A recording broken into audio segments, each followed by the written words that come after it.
Have you ever tasted the bitter flavor of hesitation? That moment when the right words vanish, the step that should be firm falters, and the ruthless world moves on without you. Right now, someone weaker than you is winning. Why? Because that person seems more certain. They speak without wavering, act as if they deserve everything and the world believes them. Meanwhile, you hesitate, you overthink, you wait for the right moment, the right words, the right feeling. And while you wait, someone else takes what could have been yours. Confidence is not a trait, it's a weapon, and if you don't carry it, someone will use it against you. Machiavelli knew this centuries ago. The bold advance, even when they lack skill. The hesitant fall behind, no matter how brilliant they are. Because power doesn't belong to the best, it belongs to the most convinced. This video is a turning point. Not for comfort, not for motivation, but for control. You will learn to erase hesitation, speak like a sovereign, and move like a man who expects to be obeyed. Watch closely, because from now on your weakness will no longer be tolerated. It will be replaced. You weren't born weak. You were shaped that way by repetition, by reward, by rules. Trained to obey, trained to seek approval, trained to ask, "Is this okay?" What lives inside you now is not a man. It is a conditioned servant eager to please, programmed to submit. A loyal dog that curls up before judgment and waits for permission. That voice in your head, the one that hesitates, that overthinks, that apologizes before speaking, that is not you. That is the inner servant. And if you don't eliminate it, you will never be free. Machiavelli didn't whisper. He commanded. He didn't wait to be understood. He acted and let others follow. He didn't ask for power. He took it because he knew those who ask do not deserve it. Your transformation begins with inversion. Every time you want to shrink, expand. Every time you want to explain, pause. Every time you want to apologize, stare. Because dangerous confidence doesn't come from feeling ready. It comes from doing what the inner servant would never dare. You walk faster. You take up space. You stop nodding. You stop softening your tone. You speak as if your words are decisions, not suggestions. Confidence is not a mindset. It is an identity. And that identity is forged in rebellion, not against the world, but against the version of you that still wants to serve. So, here is your first rule. If something diminishes you, eliminate it. A thought, a habit, a person, eliminate it. If it makes you hesitate, confront it. If it makes you weak, deny it. If it seeks acceptance, laugh at it. The world will tell you to be kind, polite, and good. But here's the Machiavellian truth. Good men are instruments, used, discarded, replaced. Powerful men are not good. They are precise, measured, controlled, calculated. And it starts by annihilating that small voice inside. You that still begs to be accepted. You don't need permission. You don't need validation. You need one thing, the willingness to become feared, not by others, but by your former self. Because once you eliminate the servant, the sovereign awakens. Powerful men do not arrive loudly. They arrive with presence, not through voice, but through silence, stillness, and gaze. You don't need to be known. You don't need to be liked. You only need the atmosphere to change the moment you enter. That is how a man moves when he owns the room. Not because someone told him he does, but because he behaves as if he always did. Machiavelli understood this in royal courts. Those who ruled were not always the kings. Sometimes it was the man in the corner who barely spoke. But when he did, the whole court leaned in to listen. Silence is control. You think speaking makes you dominant? It doesn't. It makes you predictable. The quiet man is the threat because no one knows what he's thinking. When you enter a room, you don't seek permission. You don't look around for approval. You observe, you absorb. You let others rush to prove their worth while you calculate. Your posture speaks before your mouth. You move slowly, not because you're insecure, but because you're not in a hurry. Predators don't run unless it's time to strike. Until then, they wait calm and ready. Most people don't even notice how fast they move, how quickly they speak, how often they interrupt, because they're trying to impress, still under the judgment of somebody else. But when you enter as if you own the place, you don't speak to impress, you speak to decide. Every sentence carries purpose. Every word is a conclusion. People begin to listen differently. They don't challenge you. They calibrate to you. And when others speak, you wait. Let them go first. Let them reveal their hunger, their insecurity, their weakness. Because who speaks first usually reveals what they fear. And once you know that, you can bend them to your will. You don't chase energy. You create gravity. Because confidence at this level isn't about being liked. It's about making others question their own position simply by being near you. So you behave as if you have already won. Not with arrogance, but like someone who doesn't compete because he has already chosen himself. If they respect you, fine. If not, better. Because indifference, not approval, is the ultimate form of power. And if the room wasn't yours when you entered, when you leave, they'll remember it as if it were. Not because you demanded it, but because you didn't need to. Words are not just sounds, they are weapons. And most men speak as if they're asking permission to exist. You spot them instantly. The rising tone at the end of every sentence, the nervous laugh, the endless, I think, maybe, I'm not sure. They speak as if apologizing for taking up space. That's not speech, it's self-sabotage. Machiavelli knew the truth. Power is not always in what you say, but in how you say it. When you speak as if you cannot be denied, people don't analyze your words. They submit to the weight of your certainty. Because here's the game. People aren't logical. They're emotional. They don't follow truth. They follow conviction. If you sound sure, they assume you're right. If you hesitate, they assume you're not worth listening to. So make your voice Machiavellian, slow, calm, definitive. Speak as if your words are not open to debate, as if each sentence is a decree. Speak like someone who expects to be obeyed. It doesn't matter if you're in a room full of experts. If you sound like a decision, they will yield. That is the first rule. Sound like the end, not the beginning. And here's what most people will never tell you. You don't need to talk a lot to be respected. In fact, the more you say, the more chances you give others to decode you, challenge you, or worse, stop fearing you. Speak less, mean more. When you speak, remove softness. No fillers, no explanations, no apologies. Never say, I'm saying this, I might be wrong, or I don't know if that makes sense. Those are escape routes for the weak. Burn them. Say what you mean and stop. Let others deal with the silence that follows, because silence after a strong statement is powerful. It forces people to decide whether to contest you, and most won't. Why? Because they are afraid of what else you might say. Understand this. Your tone is your true message. Words are the surface, but your tone, steady, firm, deliberate, tells people exactly where you stand in the hierarchy.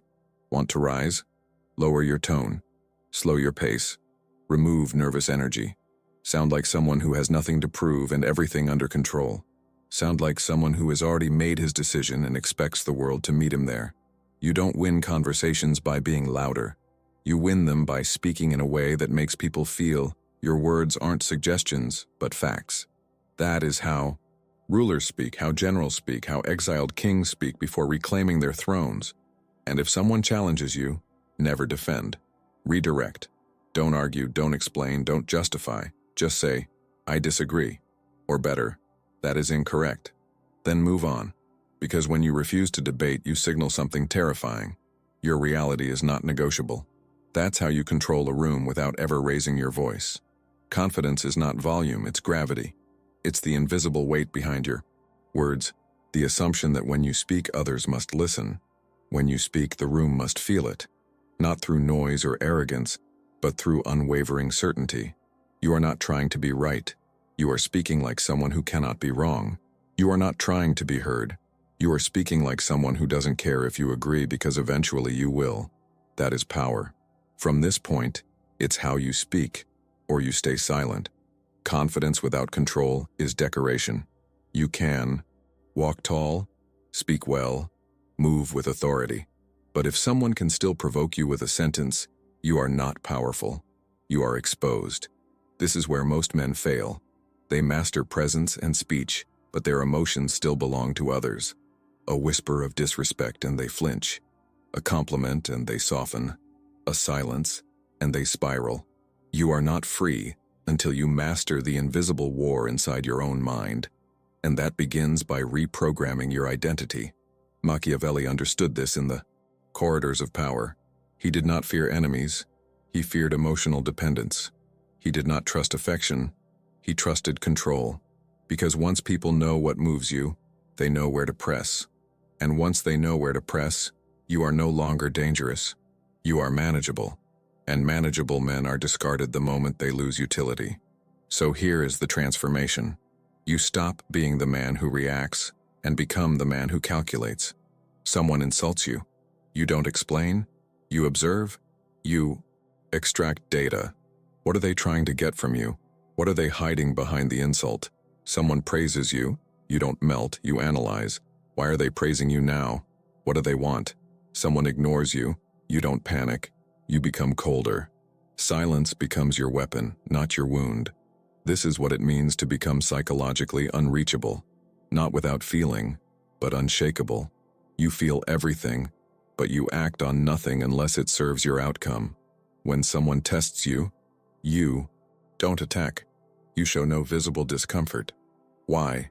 Because your mind is not a public space, it's a fortress, and you decide who enters. That is how you stop being manipulated.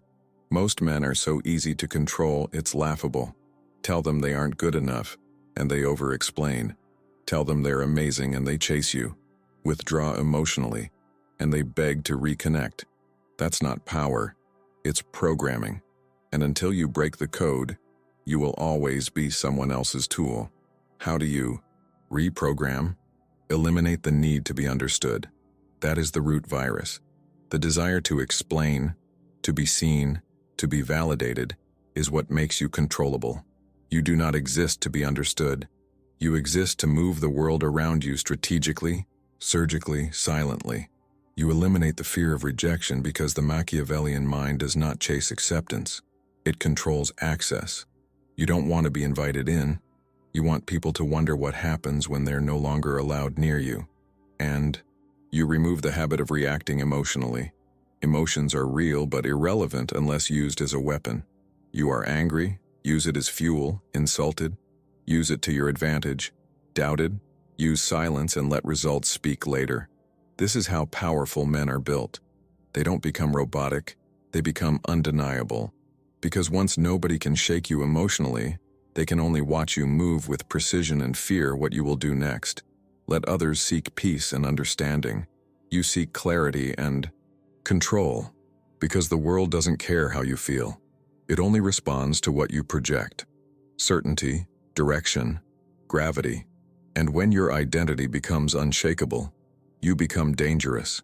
Not because you are violent, not because you are loud, but because you are unreachable. People around you will try, they will test you, they will praise you, ignore you, tempt you, but nothing works. You remain the same, cold, calm, calculated. Over time, they stop trying to manipulate you because they realize something terrifying. You are the only one they cannot move. This is the final transformation. Not posture, not speech, not appearance, but identity. You are no longer shaped by others. You shape the room, the rules, the outcome. You don't need to be understood, you don't need to be accepted, you don't need anyone because now you belong to no one. And that is what makes you untouchable. Rejection is a wound for the weak. For the powerful, it is a signal, a gift, a message from the world saying, you were too available, too obvious, too desperate. Great. Now you know what must be destroyed. Understand this. Rejection is not personal, it is positional. People reject what they believe they can survive without. So when they say no to you, it means they believe they won't lose anything. That's not an insult, it's information. Now you know where they stand and where you stand, which means you can position yourself to counterattack later when they are weak and you are untouchable. So never look affected. The moment you show pain, they win. It's not even about them, it's about your legend. A Machiavellian mind does not panic when a door closes. It makes the room colder. You were not rejected. They were disqualified from access to you. Rejection is only real when you acknowledge it, so you don't react, you evolve. Withdraw your presence as a weapon. What happens when something you considered guaranteed disappears? You feel your weight, your value. That is exactly what you do when rejected. Disappear.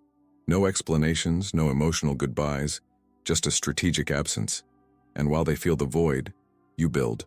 Machiavelli said, "Men should be well treated or destroyed, because they avenge minor offenses, but not the major ones. So do not wound them. Make them irrelevant. Make your silence louder than your words. Make them wonder where you went, how far you went, and whether they ever truly had access to you. Rejection only has power if it looks like you were chasing something. So rewrite the story. Not for them, but for yourself. You were not rejected. You self-excluded from a game too small for you. You allowed them to say no because you were watching their behavior.